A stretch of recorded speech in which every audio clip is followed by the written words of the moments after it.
हज़रत मौलाना हबीबुर रहमान साहब दामत बरकातुहुम से दरख्वास्त करता हूँ कि आप तशरीफ़ लाएं और अपनी कीमती बातों से, इस्लाही बातों से हम सबको मुस्तफ़ीज़ फरमाएं।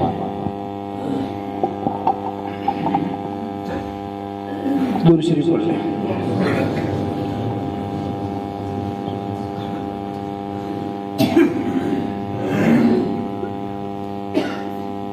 हर एक साथी थोड़ी देर के लिए अपने मोबाइल को या तो साइलेंट कर दे या स्विच ऑफ करे ताकि खलल न पैदा हो। अल्हम्दुलिल्लाहि व कफ़ा व सलामुन अला इबादिही अल्लज़ीना इस्तफ़ा अम्मा बअद फ़अऊज़ु बिल्लाहि मिनश शैतानिर रजीम बिस्मिल्लाहिर रहमानिर रहीम व अन्नल मसाजिद लिल्लाहि फला तदअु मअल्लाहि अहदा व क़ाला नबी सल्लल्लाहु अलैहि वसल्लम मन बना मस्जिदन लिल्लाह बनल्लाहु लहु बैतन फिल जन्नह औ कमा क़ाला अलैहि सलातु वस्सलाम।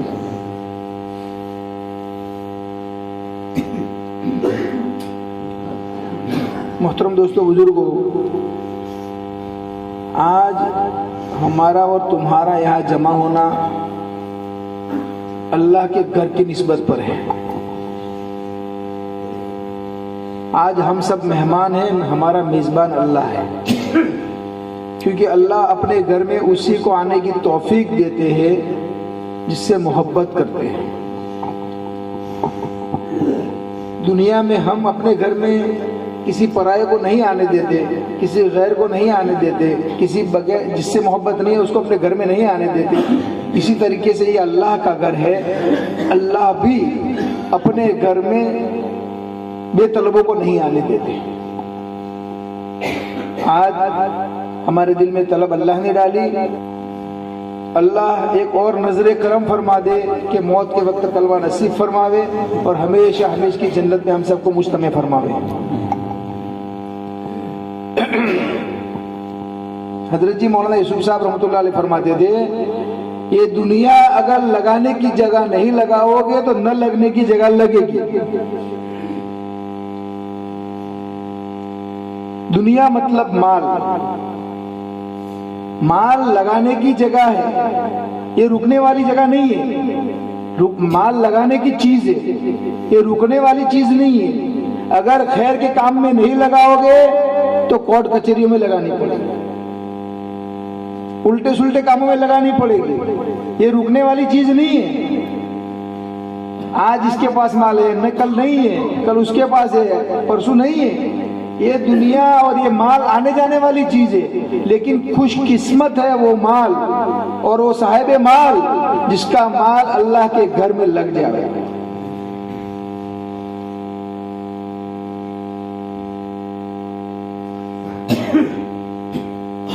जिस तरीके से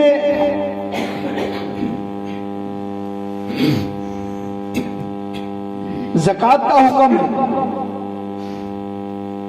वो फर्ज है, इसी तरीके से हमारे जिम्मे कुछ लिल्लाह भी काम अल्लाह ने लगा के रखे हैं। अल्लाह के नबी सल्लल्लाहु अलैहि वसल्लम मदीना हिजरत करके गए। सबसे पहले जो काम किया वो मस्जिद कुबा की बुनियाद डाली और वहां एक हफ्ता रहे। उसके बाद मदीना में तशरीफ लाए।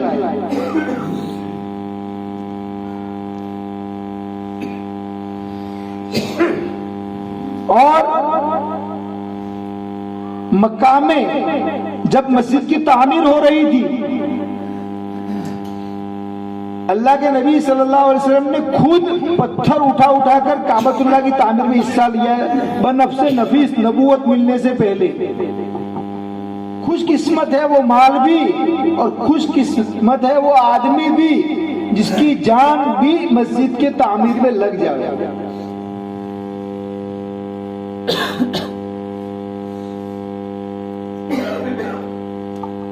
हम अपने घर की फिक्र पहले करते हैं।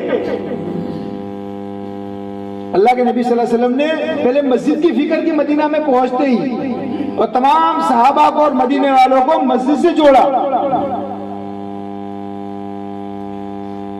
और हम पहले मकान बनाते हैं, अपना काम कर, अपना पहले रहने का इंतजाम करते हैं, उसके बाद मस्जिद की फिक्र करते हैं। हालांकि होना ये चाहिए कि पहले मस्जिद की फिक्र हो, लेकिन अल्हम्दुलिल्लाह अल्लाह इन घंटियाली वालों को जज़ाए खैर देवे कि इन्होंने अपनी हैसियत के मुताबिक, चलो पक्की मस्जिद बनाने के पैसे नहीं थे, कोई बात नहीं, लेकिन झोपड़ा और छप्पर बनाने की फिक्र थी, पैसे थे, तो अल्हम्दुलिल्लाह इन्होंने अपनी हैसियत के मुताबिक पहले झोपड़ा जुप्पा खड़ा किया। बच्चे पढ़ने के लिए कच्चे जो मतलब के झोपड़ा बनाया, कच्चा छप्पर बनाया ताकि बच्चे उसमें पढ़ सके अपनी हैसियत के मुताबिक। ये निशानी है, ये अलामत है कि गांव वालों में दीन को बाकी रखने की और नस्लों में दीन फैलाने की फिक्र है। ये खुशकिस्मती की अलामत है अल्हम्दुलिल्लाह। अपनी हैसियत के मुताबिक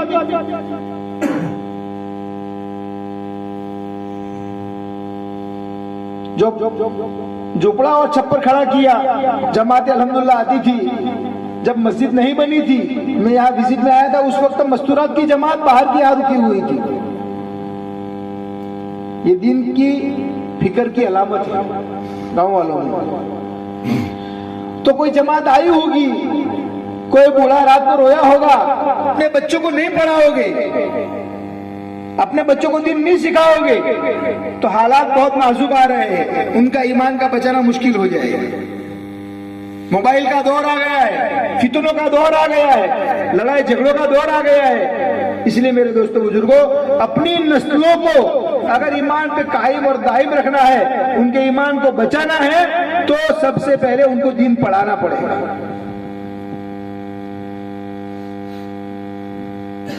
मैं एक छोटा सा किस्सा सुनाकर फिर बात खत्म करता हूं। मकतब की तालीम का असर क्या है। एक आदमी बचपन में मकतब में पढ़ा था, 2 साल 4 साल 5 साल, फिर स्कूल गया, स्कूल के बाद 12वीं के बाद +2 के बाद कॉलेज गया, कॉलेज में अच्छे नंबरात से पास हुआ, ग्रेजुएशन मुकम्मल किया, उसके बाद जॉब के लिए कहीं विदेश मुल्क में चला गया। विदेश में जाने के बाद अच्छी जॉब लग गई, उसकी जॉब लग गई तो किसी से आंख भी लग गई। खैर माँ बाप चाहते थे कि भाई यहाँ रिश्ता हो, यहाँ शादी हो, गांव में देहात में, लेकिन ये अच्छी पोस्ट पे चला गया, ऊंचे ओहदे पे चला गया, तो जवानी के जोश के अंदर किसी गोरे से शादी कर ली, गोरी से, यानी कि गैर मुस्लिम से, और उसको आहिस्ता आहिस्ता आहिस्ता शराब की भी लत लग गई।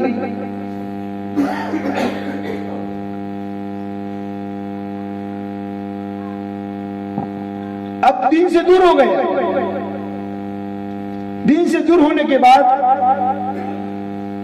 अपनी घरवाली को और अपने मतलब के फैमिली में कहता था कि भी तुम दीन की बात मानो, लेकिन उस वक्त हर एक आदमी वहां तो आजाद होता है, अपने अपने मजहब के माने न माने वो अपने हिसाब से करते रहते हैं। खैर इसकी जिंदगी दीन से दूर होती गई, लेकिन उसके घर में कुरान शरीफ, ठीक है, कुरान पढ़ा हुआ था, तो उसके घर में कोने में कुरान रखा हुआ था। तो उसके घर वाले ने एक मर्तबा कमरा साफ करते हुए और घर साफ करते हुए उस कुरान को उठा के कचरे के डब्बे में डाल दिया, क्योंकि उसको मालूम नहीं कुरान क्या है, हदीस क्या है। जब वो घर पर आया तो उसने देखा कि मेरे कमरे में कुरान नहीं है। अलग पढ़ता नहीं था, लेकिन बस एक ताकों में सजाया जाता हो, तावीज बन के पिलाया जाता हो, बस वही। तो उसने पूछा कि वो किताब का है, कि वो तो कोई यूज नहीं करता था, मैंने डाल दी कचरे में। खैर वो शराब के नशे में था उस वक्त, लेकिन जब रात को शराब उतरी तो उसको वो मकतब की तालीम और कुरान वो कैसे रिपीट हो गई। उस्ताद की बातें याद आने लगी, माँ बाप की बातें याद आने लगी। वो मकतब की तालीम जो बचपन में बच्चों ने उस्ताद के पास बैठकर कलमा अल्लाह अल्लाह सीखा था, वो उसको पूरा रिपीट होने लगा।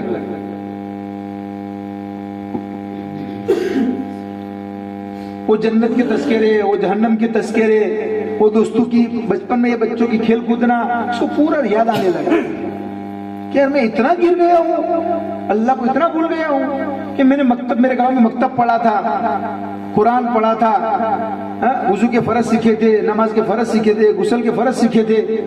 उसको पूरी पूरी बात याद आने लगी।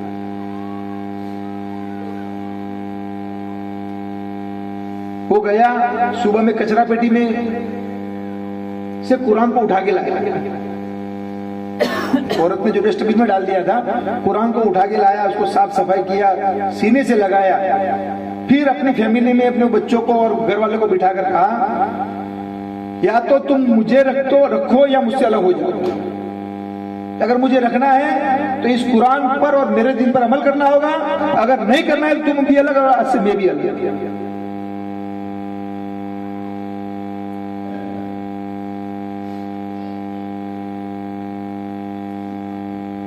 तो ये जो उसके दिल के अंदर दाया पैदा हुआ, उसके अंदर जो ईमान का जोश बढ़ा और पैदा हुआ, ये मतलब।